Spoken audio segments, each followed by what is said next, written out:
um e-mail comigo, quando quiser, e às vezes usam. Na crise pela qual a gente está passando, diversos bancos e empresas quebraram ou tiveram perdas imensas por buscar um crescimento a qualquer custo. Como conciliar a busca incessante por mais resultados com uma administração responsável? Eu acho que é isso, você tendo dono. Quando todo mundo aqui dentro é dono, quer dizer, eu acho que o grande tripé, por exemplo, de uma companhia como foi Brahma, Ambev e agora a Anheuser-Busch InBev é o seguinte: eu acho que nós temos 3 pés muito firmes. Nós temos o pé do mercado, somos uma companhia pública, então nós temos o mercado nos cobrando o resultado trimestral, os números, não sei o quê. Ótimo. Nós temos um pé dos donos internos, que ao mesmo tempo que pensam a longo prazo, mas também eles compraram ações financiadas e têm interesse na cotação, no desenvolvimento da companhia. E tem um terceiro pé, que são os controladores, que dão a chance e a estabilidade, às vezes, de você tomar uma decisão que não é exatamente o que o mercado gosta ou aceita, de dizer, olha, não queremos um crescimento a qualquer custo nesse setor, nós estamos olhando uma coisa muito mais longa, ou às vezes vamos correr um risco grande porque nós entendemos bem o que é esse risco e não percebemos como risco. Então, acho que são as grandes características das companhias, é isso, esse tripé de donos controladores, mercado público com acionistas muito fortes fora e donos internos, que sempre foi, acho que assim, realmente a parte pivotal das companhias, é um número de donos importantes, com patrimônio todo comprometido na companhia, trabalhando aqui dentro. Agora chegam várias perguntas sobre carreira. Tem uma pessoa aqui que perguntou qual foi a decisão mais acertada que você tomou e qual o maior erro da sua trajetória. A decisão mais acertada que eu tomei foi aceitar ir trabalhar na então corretora Garantia com Jorge Paulo.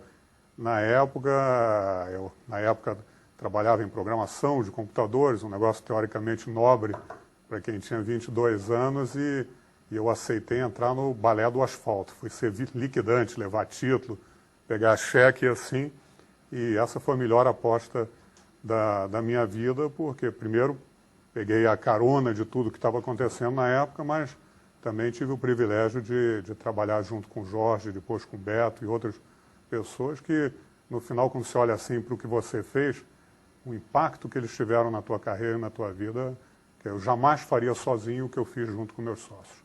Todos. Estou falando do Jorge, do Beto, mas o Garantia tinha 20 sócios, a GP tinha mais 20 sócios, a Lojas Americanas, a Brahma, acho que esses sócios todos que a gente soube atrair, manter, e uma coisa que eu acho espetacular, todos eles, você não vê um sócio desses tantos que teve com problemas ou com qualquer assim, problema com a gente. Então acho que todo esse universo de sócios foi assim o mais importante que aconteceu na minha carreira. A grande maioria das empresas brasileiras é de pequeno ou médio porte. Como elas podem adaptar o estilo de gestão da Ambev à sua realidade? A pergunta é de uma pessoa de Minas Gerais. Eu diria o contrário. Eu diria que todas as empresas grandes deveriam adaptar seu estilo ao de uma empresa pequena e média. Eu acredito tanto nisso que o curso que eu fiz em Harvard, por exemplo, não foi MBA, não foi nada. É um curso que se chama Smaller Company Management Program, que depois virou o Honest Present Management Program, mas que é isso, donos que gerenciam empresas pequenas e médias, que já criaram o seu negócio, que empreenderam e que depois querem aprender mais recursos formais de administração. E até hoje a gente ainda tenta sempre mandar a gente das empresas para esse curso, meio assim, embaixo do radar, porque acho que é tão fácil a empresa grande esquecer o básico, que você tem que ter caixa no final do mês, a gente chama de EVA, é um negócio complicadíssimo, não quer dizer nada, é o dono da pizzaria perguntando assim, o que é melhor?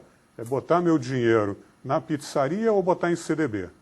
A única coisa que eu estou acrescentando é o a mais em relação ao que eu ganharia em CDB.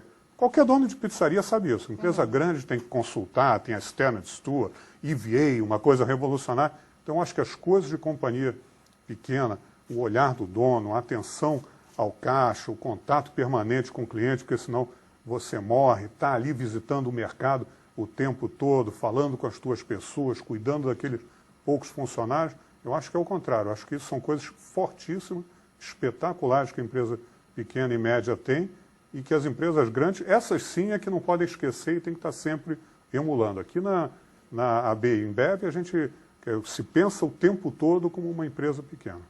Você acha que essas características vão ser mais importantes a partir de agora, nessa nova economia que se configura, ou não? Eu acho que elas são sempre importantes, mas, novamente, em épocas duras, em épocas de grande largueza, assim, a empresa grande pode se dar o luxo de ser muito burra, falando com toda a franqueza, e esquecer dos básicos, ser gorda, relaxar numa porção de coisa. Eu acho que agora volta o básico, como eu disse, da pizzaria. Se você não faz o que a pizzaria faz e você é uma empresa grande, você vai para o buraco, igual a pizzaria iria se descuidasse. No que se refere à gestão, você tem uma empresa que considera referência, alguma empresa que você admire? Nós sempre nos inspiramos muito em outras companhias e aprendemos muito com elas. Então, nós sempre, no banco, olhamos sempre a Goldman Sachs, em varejo, nós olhamos muito o Walmart, em cerveja, a primeira empresa que eu procurei foi a Anheuser-Busch.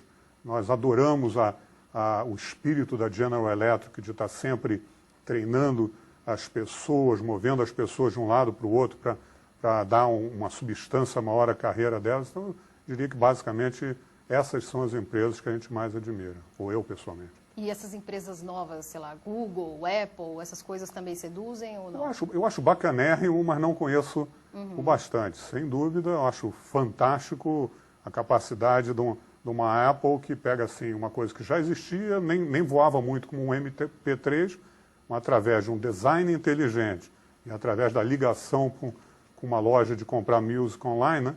Aí faz um animal totalmente diferente de extraordinário sucesso.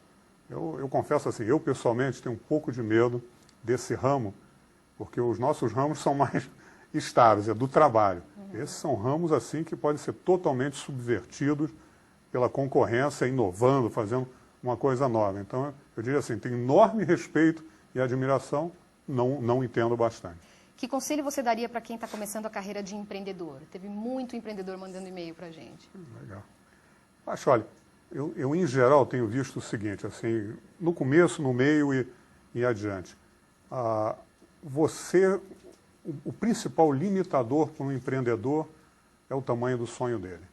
Quer dizer, por incrível que pareça, a maioria das pessoas se contenta com determinado patamar, ou acha que aquilo já é demais. Eu não estou dizendo para o cara que está começando hoje pensar em ser a General Electric, mas o sonho tem que ser constantemente reajustado.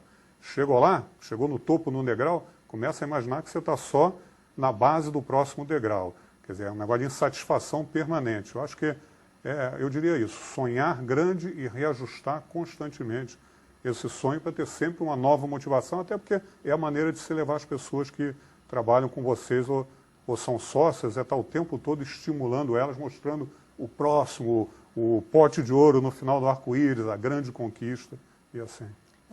Entre todos os livros que você já leu, qual é o que você recomenda?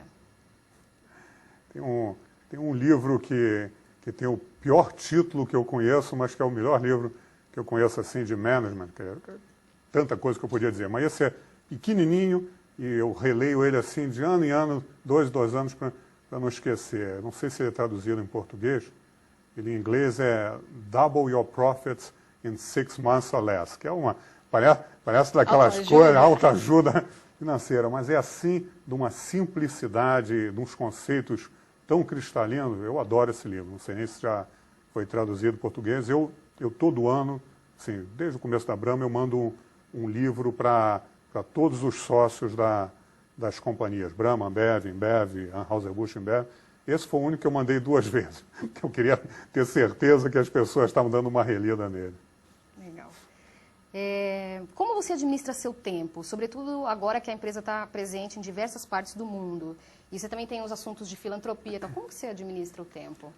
Na realidade, hoje eu tenho bastante tempo. Quer dizer, como eu disse, todas as empresas têm lá as pessoas que se formaram lá, tocando a empresa. Quer dizer, a minha participação nas empresas é no board mesmo. E nas entidades de filantropia, a mesma coisa. Quer dizer, tem pessoas tocando, tem gente no conselho ativa. Na realidade, não sou presidente do conselho, nem das empresas, nem das filantrópicas. Vejo o meu papel lá assim mais eu sou o fiador dos princípios básicos e dou minhas piruadas que eu não resisto, mas todas as empresas, todas as entidades de filantropia, tem gente excepcional que se formou e que andou conosco aí ao longo do tempo, que foi potencializada pela gente, que eu gosto de potencializado, porque eles já tinham todo o talento e tiveram a oportunidade de ir além até, né, nesse talento, mas eles é que estão tocando. Então, na realidade, meu tempo, às vezes, eu até me descubro com muito mais tempo livre do que eu estava acostumado. Então, eu tenho que descobrir o que fazer com esse tempo também.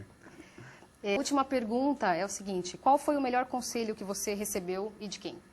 Puxa, esse eu vou ter que pensar um pouco. Acho que um conselho que eu me lembraria assim foi do meu pai, quando eu era muito garoto, e ele me disse assim, ó, na vida, fica atento que de vez em quando passa um cavalo selado, e você tem que reconhecer e montar nele. E é um pouco o que depois nós andamos traduzindo nas empresas, que todos nós fazemos caça submarina por coincidência, então a gente diz, ó, você tem que estar na água ali, vendo os peixinhos, porque em algum momento vai passar o peixão. Se você não está na água, você não vê. E se você fica só olhando os peixinhos sem saber que você está ali para pegar o peixão, você também perde o peixão. Mas, então eu diria que esse conselho do meu pai talvez seja o que mais assim ficou na minha cabeça, na minha vida. Você deixou passar muitos peixões? Eu deixei passar alguns. Eu peguei outros. Tá bom. Obrigada, Marcel. Obrigado a você.